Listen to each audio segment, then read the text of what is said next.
Lagos. All right, joining us now to talk more on this is a member of the APC and Lawyer, Oluwaseun Faleye. Good morning. Good morning. Thank you for joining us on TVC Good Breakfast. morning. Compliments of the season. Same to you. Good to see you. Welcome. Now, strategic meeting, as it has been said, but would you say at the end of the day that the essence for this meeting was achieved? Yes, indeed, it was achieved. I think, excuse me. Yeah, sorry. Sorry. The essence really was to bring the business community that's the engine room of our economic growth with the presidential candidate. It was more or less a listening event. We understand that most times businesses feel that government or politicians generally do not really engage with them to understand what the pain, where the pain is, where the issues are before formulating policies. And whilst as a party, we believe that the action plan for the candidate, for the party is robust and detailed enough to address the major issues that we face. We also accept that obviously there might not be exhaustive solutions to all of those issues. And it's always very imperative to take what it would take to drive those sectors forward and get their feedback from some of the action plans that we put forward. So what we did was essentially to share the action plan and the manifesto with them prior to the engagement, let them look at it, and then come to the event looking for additional insights from them based on their practical engagements in that sector. And really, that's what really happened. And so in that sense, it was a success, in my view. All right. Before we delve into the specifics of some of these, what would you like to see at the end of the day, creating a scenario or that picture, that mind picture of what you want to achieve at the end of the day, especially with all of these business owners that gathered to meet with the presidential candidate of the APC? What would you like to see at that point? Okay, what I like to see and what I saw and what I hope to see going forward, it's a collaboration, a policy collaboration between business and politics, between the private sector and the public sector. I mean, I've been in government before, and I know that the most important thing in formulating policies is sectoral feedback and feedback from stakeholders generally, where you understand where their main issues are, and then use those understanding or that understanding to then formulate policies to let them thrive. So what I saw was that engagement, and what I hope to see going forward is that sort of engagement between public and private sector engagement. And if that continues, and I have no doubt that will continue under Asiwaju Bola Ahmed Tinubu, then it gives us room for detailed and robust policy that we feel will make much more impact than. Right. And like you pointed out, business and insecurity do not mix as it stays, because we've seen how it has impacted us. Some of the companies have left the country because of this matter, and there are those who have even refused to come in because of this matter of insecurity. Talk to us about how he spoke to this matter, which is a major concern for a lot of businesses, and how he intends to address it. Okay, I think there is a consensus amongst everybody that without security, without adequate security, business can't thrive. And we saw it from some of the comments from the participants and, of course, his own response. The key issue, like he said, is that he's going to bolster our security forces in a manner that realize or take cognizance of our population. And that's, to me, in this regard. And so Asiwaju, he has reiterated it at that meeting, and he's, of course, referred to it pointedly in his manifesto, that our law enforcement apparatus will be enhanced through manpower. Of course, also investment in weapons and weaponry and all of those sophisticated weaponry that is required. But beyond that, I think the main thrust of his security renaissance is most importantly, thank you very much, is most importantly the winning of the hearts and minds of people. And that will only be done by economic, reinvigoration of our economic activities and productivity, such that people begin to have stake in the economy, and in that doing begin to have really move away from the penchant to support violent crimes and violent groups against the state. So the effect of his economic decisions, of his acts as regards to enhancing our economic opportunities will have a major impact on our security dynamics and all of that. And so that's really very key from what we have on ground in terms of planning. Yeah. All right.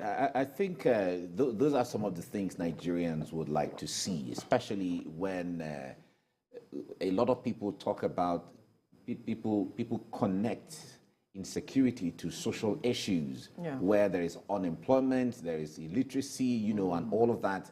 And then where all is lacking in that area, it spikes up insecurity. But I like also to talk about the issue of power, which is very key and central to businesses, and especially I believe that also came up in your discussion.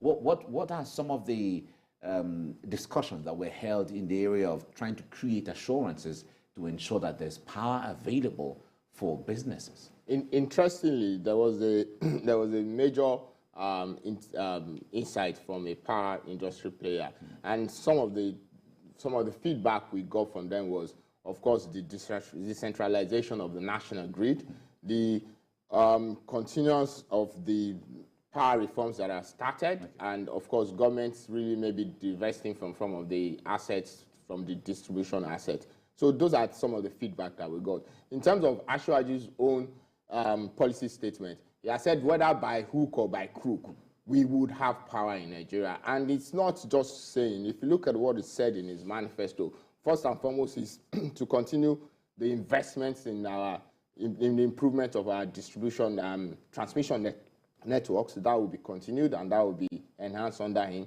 He's of course to also say that, look, under us in Nigeria, there will be no more estimated billing.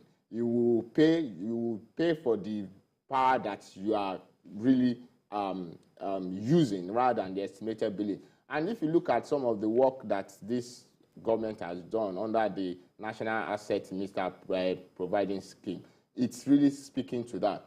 He has also said that, look, we will provide incentives for local manufacturing of power assets like meters and all of that, such that we will then boost productivity. And all of these things also have an impact in how much power we have and how readily we have them. Of course, also is the renewable energy sector, which is, my understanding, is also another very key sector. If you look, the research has shown that there are over 70 million Nigerians outside of the national grid. And for those 70 million Nigerians, the most as impactful way to really give them power, that comes with opportunities. We're looking at about $16 billion in investment. And if government put the right policies in place, and Asiwaju has indicated that there will be much more robust policy framework towards that, then we're looking at real opportunities for people to invest, to take opportunities and positions, and of course provide power for millions of Nigerians. So power, like we all know, is critical to business enhancement, and that will remain a priority under Asiwaju. One other aspect that I'm certain was of interest to a majority of the entrepreneurs present would be the aspect of multiple exchange rate, which has become a major challenge for business owners because most persons say they cannot access this, and if they have to go to the black market, and then you also have different rates for, just accessing different rates at different points. I'm wondering what the feedback, Asiwaju addressed that, perhaps giving them hope, so to speak. The feedback was clear. I mean, and every business owners would like some coherence in policy, in monetary policy, and of course our foreign exchange management. And that feedback is not just a feedback that we got from this event, it's a feedback that we've been getting generally, speaking to young business owners and all business owners, and it is that they want a single foreign exchange rate that is transparent and that is, value added. And true to type, Asiwaju made a bold policy statement that day that our policy, exchange rate would be a single exchange rate without any variation and without any change. And that's really key, and that's important. And I think he gave the right signal to the business community that that exchange rate management will be transparent and will be clear to everybody without any ambiguity. Okay. One other issue that has been on the front burner and has also generated a lot of comments and reaction from Nigerians is the issue of oil subsidy. Yes. And oil subsidy, a lot of Nigerians still don't understand what this subsidy, oil subsidy is. But however, there is the fear in the minds of people because the straightforward or straightjacket interpretation is that if you remove oil subsidy, oh, the prices will go up and then people can't afford it. But however, there is also the real argument that Nigerians are also not benefiting from the issues of subsidy right now. In fact, we analyzed the issues here just a few days ago, where it seems all the presidential candidates have agreed one way or the other that subsidy has to go. Removed. Yeah. But what has been Asiwaju's, because from what we got, his strategy to removing oil subsidy or his strategy to issues of subsidy is kind of different and peculiar. Can you make us understand that? So, I mean, the truth is that Nigeria cannot afford to continue to subsidize for obvious reasons. We think that if that subsidy is removed, then the realities of the market will come to play, and then the prices will find their level. But whilst maybe other candidates are also in agreement, because like I said, we can't afford it, I think what is key and what is different from an APC and Asiwaju perspective is what to do with that subsidy removal. The key is that we believe that once that funding that we channel for subsidy is removed, then we can then invest it in social impactful programs, healthcare, education, such programs that would develop the productivity of the people and let them compete and then afford whatever prices that the markets can situate the oil at that time. So I think that's the key policy initiative that is on social impactful programs, on healthcare, on education, on key issues that we believe will make much more impact to the people rather than the fuel subsidy that now does not take cognizance of everybody's realities and different places in the region. So I think that for me is a fair and much more inclusive way to deal with the subsidy issue. Because that has been the fear for a lot of persons, where the monies will be channeled to such that Nigerians can feel the impact. But then again, he mentioned the matter of ease of doing business. We know that this government has always spoken about ease of doing business and brought policies of all types to addressing that. But a lot of persons, business owners, have not felt the impact of the ease of doing business in Nigeria. Talk to us how he intends to address that, especially with the feedback gotten. Okay, I think even in convening that meeting, I think one of the things we wanted to achieve was to let the business communities understand that sort of connect where their roles and their ways, engagement with the public sector will be a bit eased. And that's really in terms of regulations, in terms of policy frameworks and all of that. But one of the key ways to easing the way of doing business is usually to ensure that there is discussions, collaborations, engagement with the private and the public. Usually when things stifle up is when there is no such discussion, and that's what we kind of started, and we believe that will be ongoing. Another thing is, of course, when you look at Asiwaju's general plan when it comes to reforms, when it comes to civil service reform, is to create some level of efficiency that gives the ability to engage much more, that makes the ability to engage much more fluid.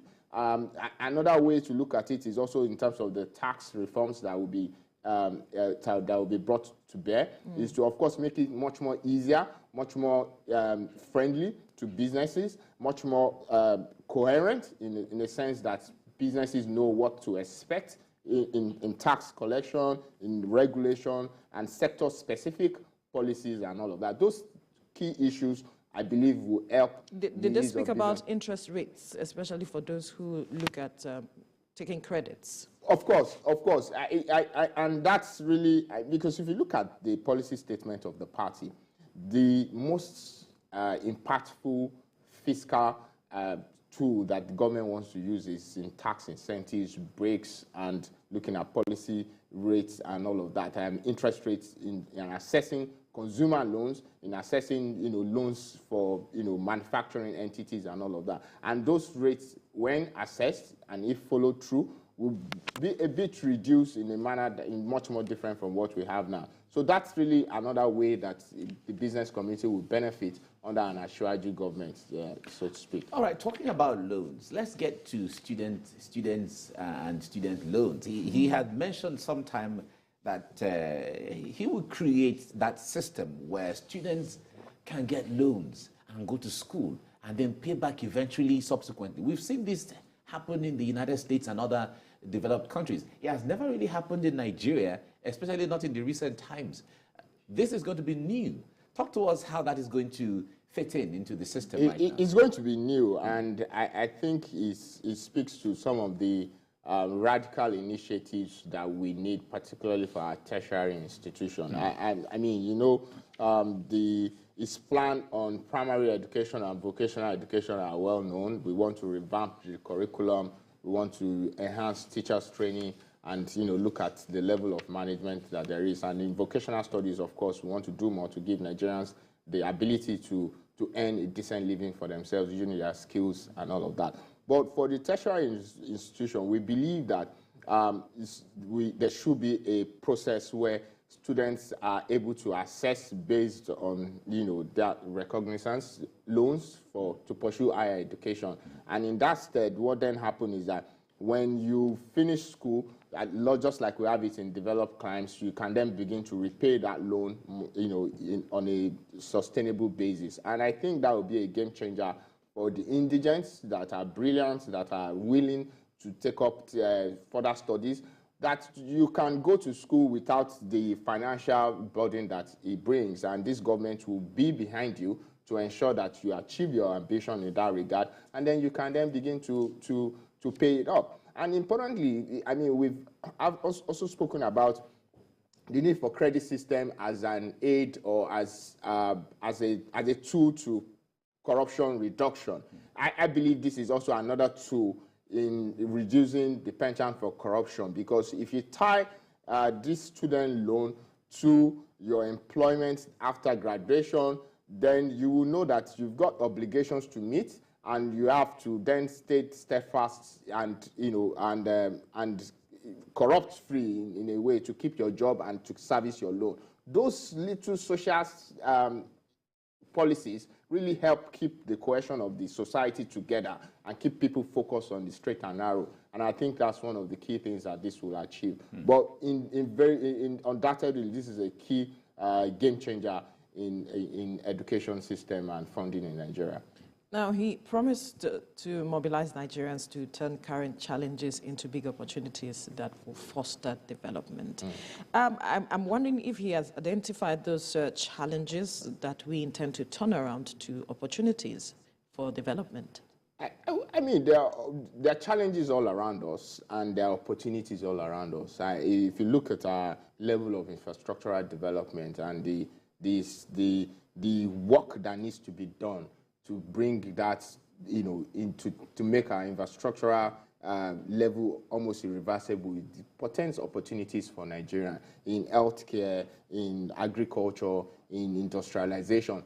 All of those, what we need is a leader that is capable of leading men and people to prosperity. And in that doing, opportunities beckons, and people should and would take advantage of that. So really, when it says that, is that in advancing the cause of Nigeria economically, infrastructure-wise, industrialization and all of that, people would be the beneficiaries of these core issues and core things to be done. I mean, we've seen in cases where in the construction site, there are all sorts of workers, hard-work workers that are involved, and that trickle down economically to people. So the work of taking Nigeria forward in a way really involves all of us, and in doing that, we all start to benefit from that. All right, we'll have to leave the conversation here now, but we must thank you, Oluwaseun Faleye, a member of the APC and Lawyer, for your time on the program. Thank you very much. Thank you for having me. Thank you so much. Compliments on the season. Same to you once again.